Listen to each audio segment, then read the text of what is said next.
Jurgen Klopp today has once again been bemoaning his defensive woes.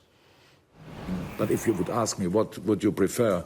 Do you want your team being perfect in defending set pieces but don't know how to play football, or would you prefer the other way around? I still would take this one.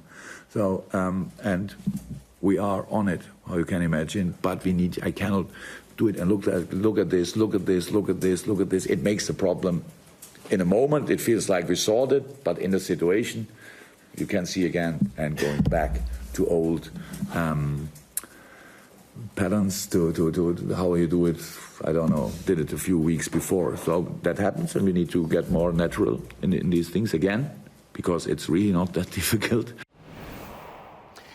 Interesting, Jurgen Klopp there. He sounds frustrated, aware of the problem, but far from panicking. Is he right? I don't think, as a manager of a top club or any football club anywhere in the world, you can be seen to be panicking about a problem. Even if you've got a problem that you go home at night and you think, God, how do I solve this one? Because it sends a message out to his back four and goalkeeper that I have no confidence in what you're trying to do for this football club. So he's got to be very careful in what he says when he's in front of a camera, like we've just seen then, and say, there is a problem, but we're working on it, we're trying to solve it. We know you are. But when we look at the league table, even at this early stage, they've scored, there's only United and City have scored more goals than them. But when you look at the goals against column, there's only two teams in the league that have scored, that have conceded less. And that tells you everything. You're absolutely right in that. But Jurgen Klopp is saying he's starting to get sick of being asked this question. In many ways, does that reinforce the fact that no matter what you say, there is a problem? Well, there's a massive problem. We've known probably for the last 12 to 18 months that goalkeeper, central defence, they've got massive problems. And they've got problems, I think it's the personnel problems. When I see Liverpool playing, they're fantastic going forward, as good as anybody. But I don't think they're exposed at the back. I don't think, you know, the centre-backs play so wide open, the midfield vacate the space. I think they're quite well organised. I think it's individual errors. They lost 5 at City a couple of weeks ago. Through individual errors, I think it's centre-back, Matip and Klavan. And if you're spending £5 million on a centre-back, you get £5 million worth of quality. You know, you can't teach concentration. You can't stop players making individual errors. You've just got to change personnel and buy better players. That's what I see when I see this Liverpool defence. You've got to bring in better players with better qualities that can play in that back four. It's a long way till January, though, so what can you do between now and then, if indeed you are going to bring people in? You work with your back line, you work with your goalkeeper and you coach them. And change style, maybe? Yeah, and if you feel as though you have to play with 2 holding midfield players to block up and cover your centre-halves a little bit, you do so. But it's one of those scenarios that, you know, sometimes if you keep talking about this problem, us in the media, we bring it up all the time. Yeah. You know, we analyse everything to the nth degree nowadays, and every press conference, he'll be asked that question, especially when they concede a cheap goal. The thing is, though, as you say, those stats don't lie, do they? They don't, no. And they concede goals from set plays. So other teams around the country, there'll be another 19 teams who are about to take them on and say, you know what, we'd score from set plays. And it heightens their movement, maybe, and their ability to go and score a goal against them from a set play. I'm sure Burnley went there, whenever they went there a couple of weeks ago or whatever, and thought, we can get a goal from a set play here. You can do both. You can be brilliant attacking and have the best defensive record in the league, because normally the team that wins the Premier League score the most goals and concede the least amount of goals. So you've got to get the balance right. You've got to get the balance right between attack and defence. I mean, I played in a United team that was sensational going forward, but we conceded the least amount of goals every season because we got back into a good shape. So I think he's maybe got to change the shape with this team that he's got. Is it shape or philosophy he needs to change? The difference is, he's made a point there and turned around and said, we used to go forward at United and played some wonderful football, and they did, and scored great goals and whatever. But I'll tell you what, every time one of your players made a slight mistake at the back, and you had good defenders at your club, every time someone made a slight mistake, Schmeichel got you out of problems. Yeah. Or, as we stand at this moment in time, De Gea gets you out of a problem. You know what I mean? That's not happening at Liverpool enough, I don't think. I don't think they've got a top goalkeeper. And if you're going to win anything, you've got to have a top goalkeeper in my world.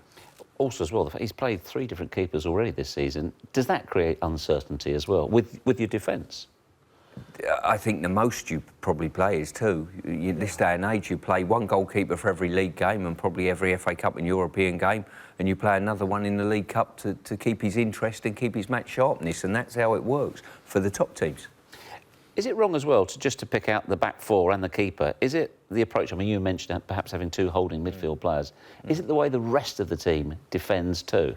Well, he enjoys to press high and press. Now, with that, that makes a lot of space once you get past the front press, if you like, between your strike force and your number 10, those four players. All of a sudden, there's a big open pitch behind that you've got to deal with. Some teams, you know, a lot of the teams nowadays drop off so deep, they're so compact, and then again, I see so many teams dropping off and very compact, and still they don't get close to the ball. The biggest problem with Liverpool is I think they play a good system. I really do. They concede a lot from set pieces. That's nothing to do with the style of play. That's actually people just marking the men and going attacking the ball. And I think they make too many individual errors, and they keep conceding these goals. They've got no chance of winning the league.